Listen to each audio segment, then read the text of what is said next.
Lecture 14 will be devoted to a close analysis of Wordsworth's preface to Lyrical Ballads.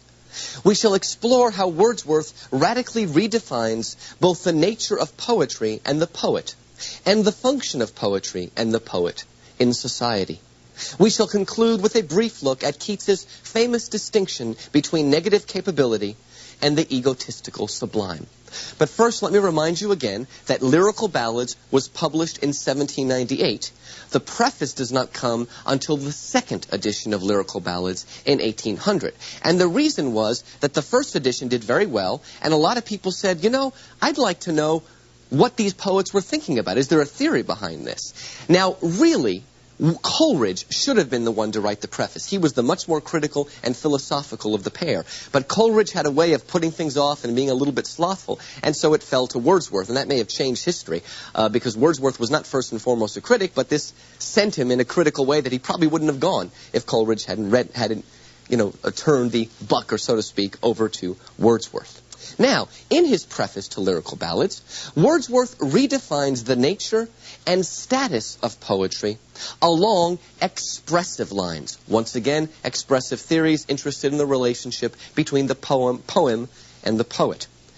Rather than treat poetry as an imitation of an action, in other words, mimetic theories, or as an object fashioned to teach and please a specific audience, that's pragmatic, Wordsworth, who was expressive, sees poetry as a personal reflection of the poet's interactions with himself and his world. Again, the idea of poetry as self-expression, which today is basically taken for granted. This is invented by the Romantics, that concept. Of course, this is not to say that Wordsworth is unconcerned with imitating or with teaching and pleasing. He is very much, as we'll see later in this lecture. But that these theoretical concerns, imitation, teaching, and pleasing, now are going to flow directly out of his view of the poet. So he's interested in imitation and teaching and pleasing, but he now looks at those things from a new perspective or point of view, that of the poet. As we saw in our previous lecture, it is not the rules of decorum anymore, but the visionary imagination of the poet that is now to become the source and end of poetry. In a famous phrase, Wordsworth defines poetry as the spontaneous overflow of powerful feelings. That is to say, as an externalization of the internal emotions, moods, and perceptions of the poet. You'll remember from our last lecture that phrase, externalization of the internal. The poet takes what is inside of him and projects it or externalizes it onto the world. The spontaneous overflow of powerful feelings is the feelings inside are overflowing and spilling onto the page, onto the world. Again, this is a radically different concept of what poetry is. Indeed, Wordsworth's nature poetry is less a reflection on nature than on the feelings and ideas excited in the poet as he contemplates nature. There's a very bad stereotype that romantics are all nature lovers running around like nature boy hugging trees. Now, they care about nature, but it's not so much nature that their poems are about as their experience of nature, their reflection on nature. So that's slightly a misnomer. They do care about nature, but the way we think of it is, again, really a misnomer. Heck, even in his more narrative poems, Wordsworth asserts that it is really the feeling that gives importance to the action, and not vice versa. In other words, the feeling is what we're looking for. The action can be anything. The action doesn't determine the feeling determines the action. I want you to notice this turns Aristotle on his head. Remember Aristotle said plot is more important than character? Well, if Wordsworth wrote about drama, he didn't, but if he wrote about drama, he probably would have said character is more important than plot. It's not the action, but the feeling that is at the heart of poetry. Nevertheless, as I suggested before, there is a strong mimetic element to Wordsworth's theory. Although he's interested in expressive, there is a mimetic element. I'll explain. Wordsworth often wrote on rustic subjects, not so much because the country made him feel good, but because in such a setting he felt that men were more in touch with elementary feelings and durable truths. And it was these essential passions, this emphatic, unmediated kind of life, that Wordsworth wanted to capture and embody in his poetry. There is something he wants to imitate, that he wants to incarnate, that he wants to embody in his poetry. And it's a kind of life or a kind of experience. He felt that rustic life, because it was in touch with nature, was in touch with something that was more eternal. We all know that in the countryside, things change very, very slowly. Whereas in the city, it's the new fad, it's the new fashion, it's whatever is fashionable today. Whatever Madison Avenue tells us is up. Romantics don't like that. Romantics want things that stay the same. Now, that's not to say they're, quote, conservative. They're actually more liberal the way we define it. Now, those words have changed meaning.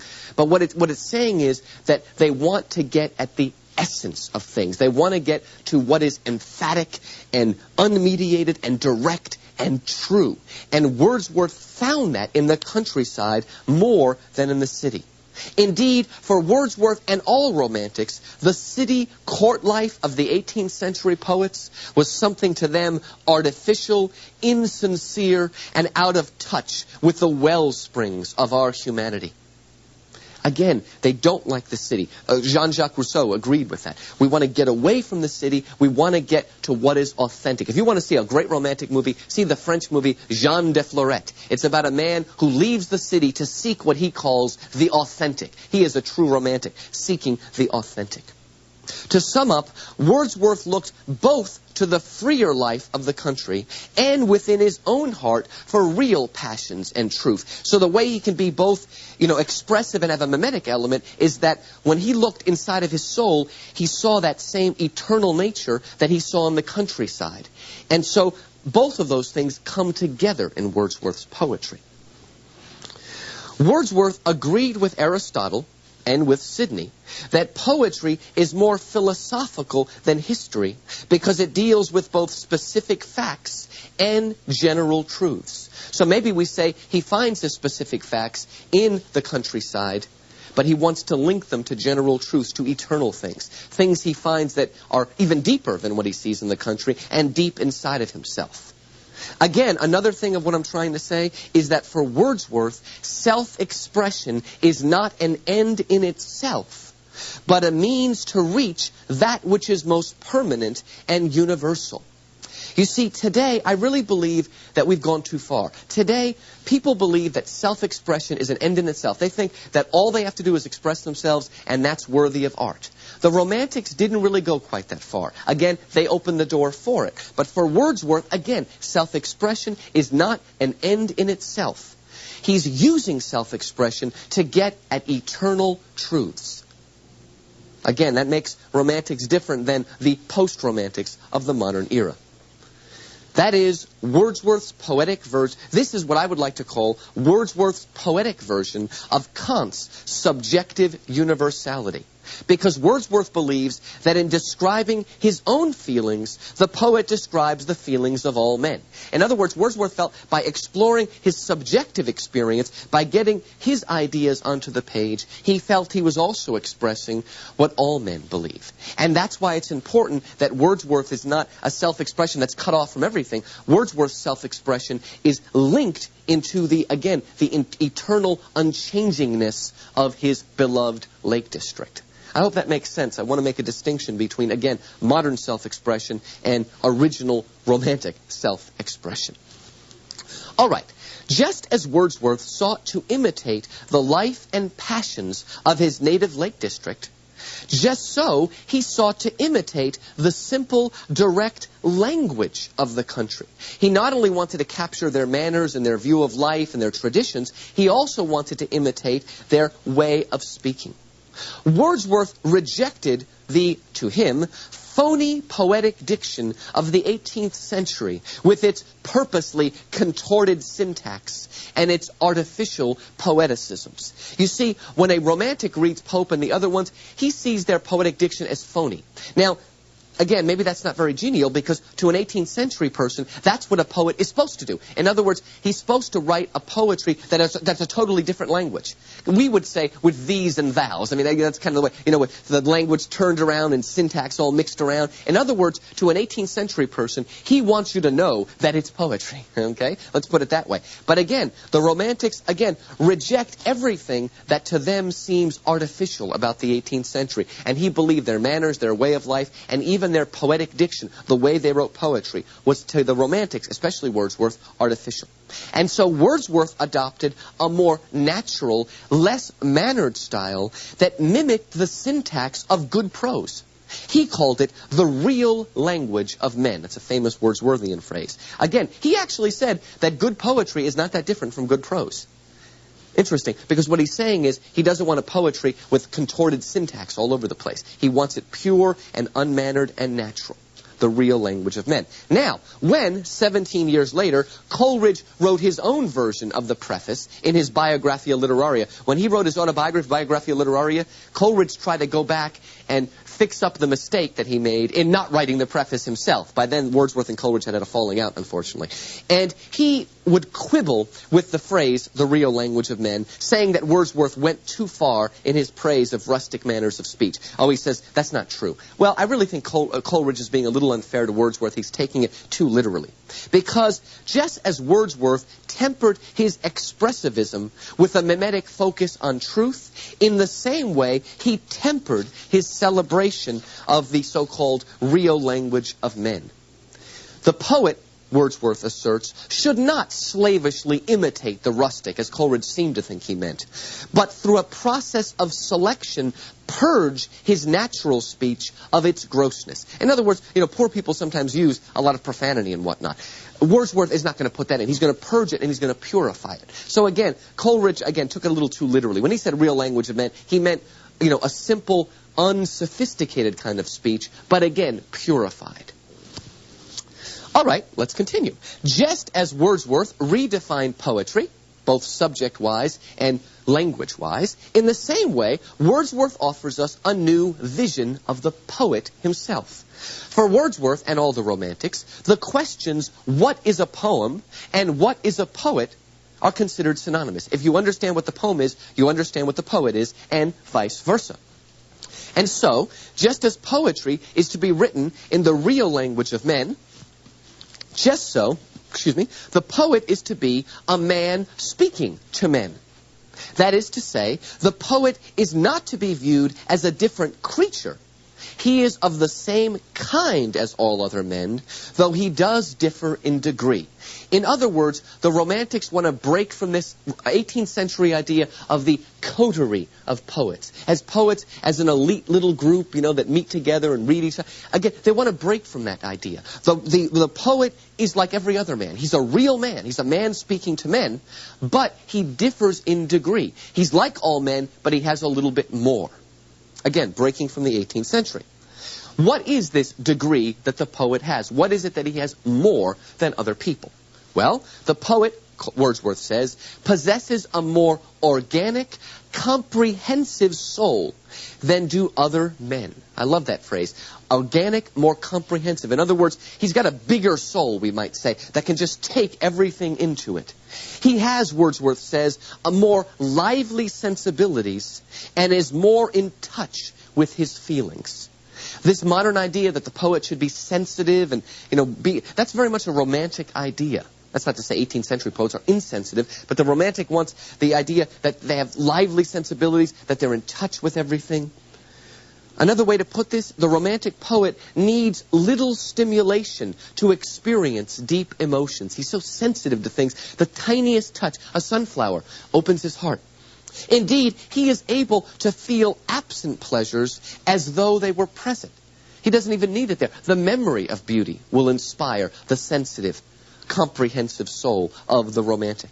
He rejoices, Wordsworth says, in his own spirit of life and seeks to discover that joy in the world around him. And you know what? If he can't find the joy there, he will create it. He'll take the joy inside of him and put it in the world. He wants joy around him. The Romantic poet has a rich store of memories that he can tap for poetic inspiration. Romanticism is very much based on memory, on personal memory, and bringing that up, being able to tap it. And the Romantic poet is not only able to call up the memory, he is actually able to relive his memories and the emotions attached to them. Much of Wordsworth's greatest poetry is a memory of his childhood. Wordsworth was able to actually re-experience his childhood with all those emotions that were attached to it. That's how sensitive he was, how in touch with his feelings. Today we would say in touch with his feminine side. And actually, Romantic poetry is much more feminine than masculine and tends to be very, very popular with women. And women always love Romantic poets because they are more feminine. They're more in touch with that side. Finally, a Romantic poet can sustain an inner mood of tranquility and pleasure. Once he gets into that mood, he can hold on to it, at least for a little while, as he writes. All right, another aspect of the Romantic poet is that he is a lover of his fellow man who honors what Wordsworth calls the native, naked dignity of man. And he does this by humanizing all things in accordance with the human heart. I did my dissertation on Wordsworth. Wordsworth is one of the people that drew me into English, and the reason I love him is because he treats humanity with such respect. Whether it's humanity in the court or humanity in the countryside, he loved humanity, and he believed that we were all linked together. You know, 18th century people, I didn't talk about this, but they loved satire, like Jonathan Swift is an 18th century figure. Very little satire in Romanticism. They don't want to cut down and criticize. They want to bring together. Again, there's a love of man. The Romantic poet, Wordsworth says, is a friend of man who binds all things together with passion and love. He brings it all together. Whereas the scientist seeks truth as an abstract idea. The poet, Wordsworth says, rejoices in the presence of truth as our visible friend and hourly companion. You see, for a scientist, truth is abstract. For a poet, a Romantic poet, he is what a true philosopher should be. What does philosophy mean? The love of wisdom. It's just like Solomon, who pursues wisdom as if it were a beautiful woman, Sophia. Well, that's what the Romantics are. They love this truth, and they seek it as if it's a real flesh and blood person. That's why their poetry, I believe, is so human. Indeed, you know what's interesting? Wordsworth prophesied that if science were ever to become so familiar an object that it would take on flesh and blood, then it would be the poet and not the scientist who would help transform and humanize science into a kindred spirit. Now, Wordsworth was living at the very beginning of the Industrial Revolution. Science was just taking over. But if Wordsworth lived today, where science and technology have become a part of our world and a part of who we are, he would probably write odes to science and technology, because he would believe that it would be his role as a poet to take science and humanize it, make it a part of who we are. So Wordsworth is not just rejecting science or rejecting those things only because they weren't really a part of people at that point. But once they become a part of it, the Romantic poet will humanize it, make it part of the human experience.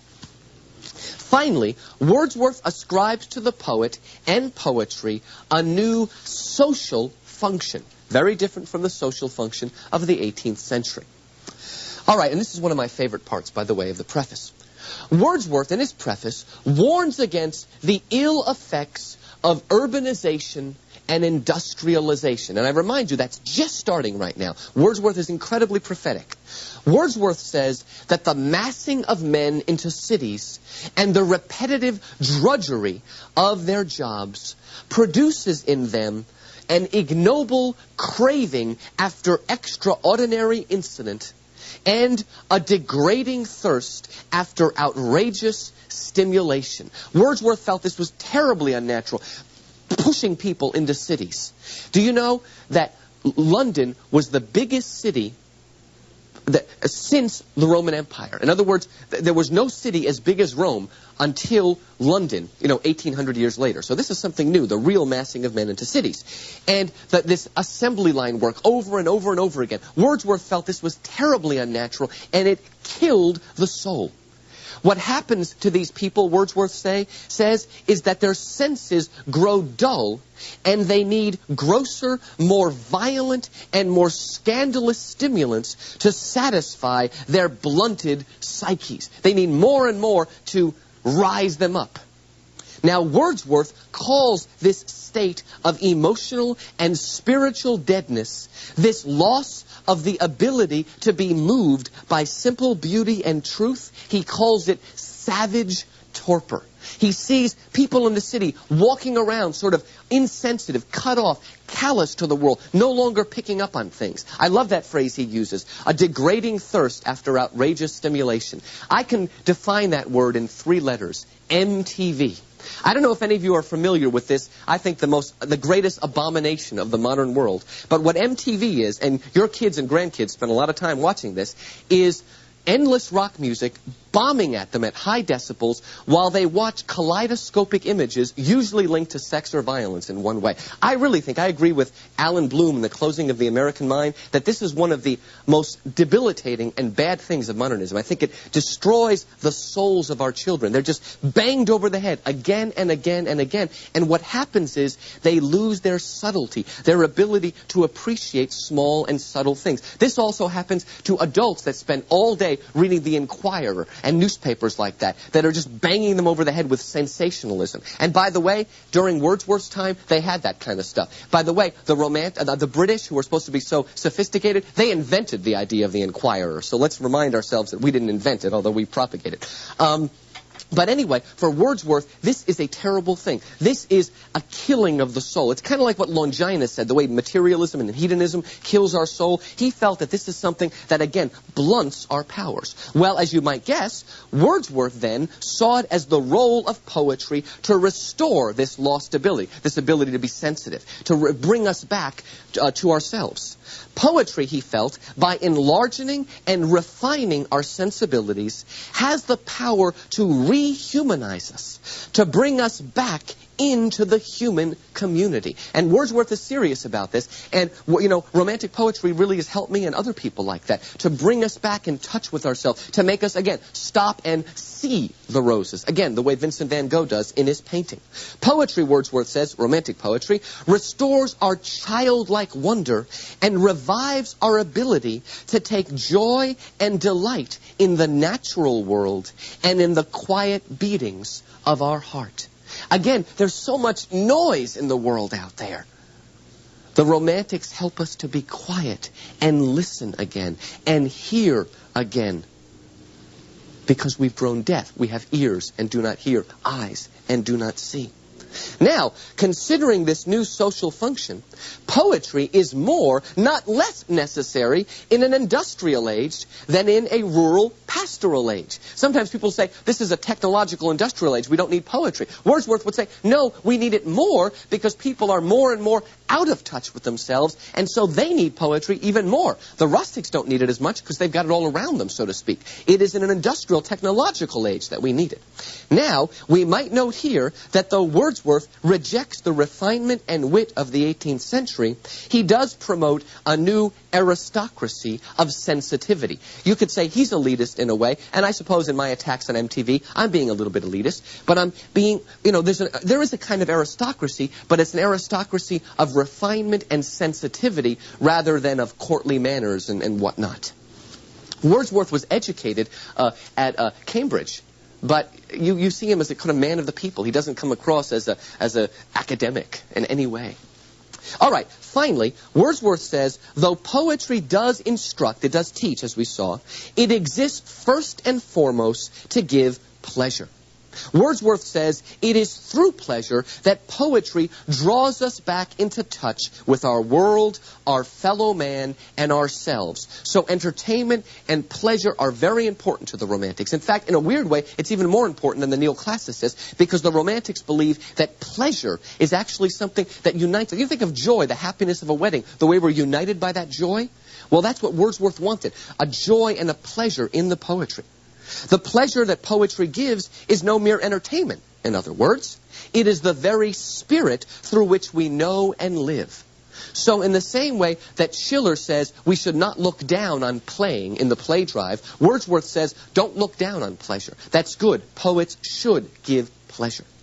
All right, in the last 5 minutes of my lecture, I would now like to say a little bit about John Keats and something he says in one of his letters. John Keats, by the way, wrote no essays of literary theory, but in letters he sent to people, there is literary theory embedded in it. And in one of these letters, John Keats makes a distinction between what he calls negative capability and the egotistical sublime. And this distinction, I think, offers an interesting critique on Wordsworth, and that's why I put it here.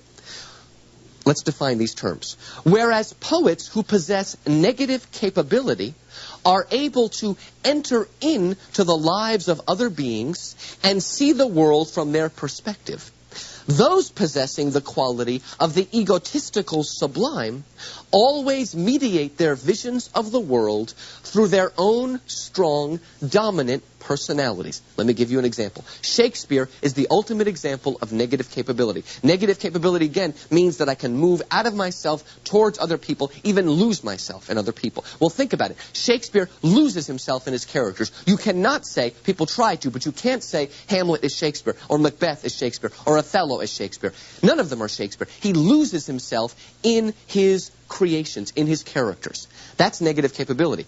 Milton and Wordsworth would be the other.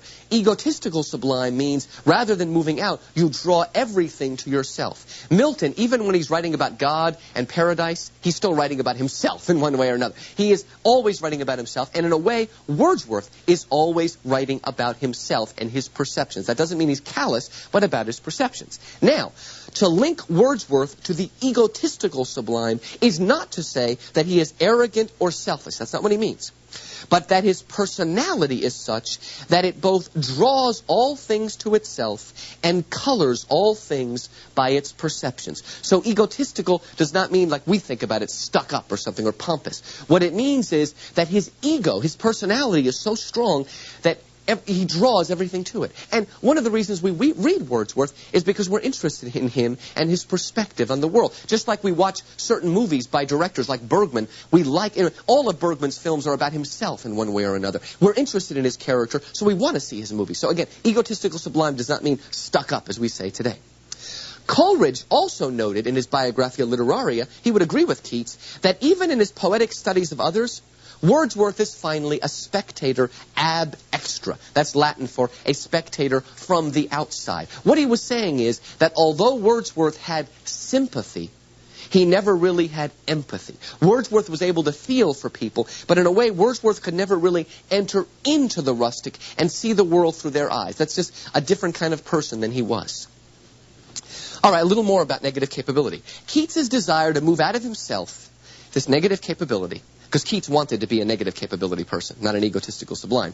Keats's desire to move out of himself is not so much a rejection of as an antidote to the romantic belief that things are as they are perceived. That idea, things are, that's more egotistical sublime. Everything's the way you perceive it. Keats is not so much rejecting that as he wants to find an antidote to it. Let me explain. The strong focus on the poet and his perception that we've been talking about, Keats noticed that it often leads to the romantic disease of over-self-consciousness. In other words, what happens is the poet thinks so much that he loses his ability to feel and experience the world directly. Sometimes because of this subjective epistemology perspective, what happens is romantics think too much. And you all know, you've all been through that. When you think too much, it sort of ruins things. And this is a terrible irony. Because what happens is that the romantic is forced to choose between that direct, unmediated vision of the world that he wants and desires and his own poetic practice that says everything is a perception of reality. Do you understand there's an angst here? In one way, they want to be unconscious and unmediated and direct and emphatic, and yet their poetry, their process of poetry, keeps making them self-conscious, overly self-conscious, so they can't just enjoy anything. They're thinking too much. Keats wants to break away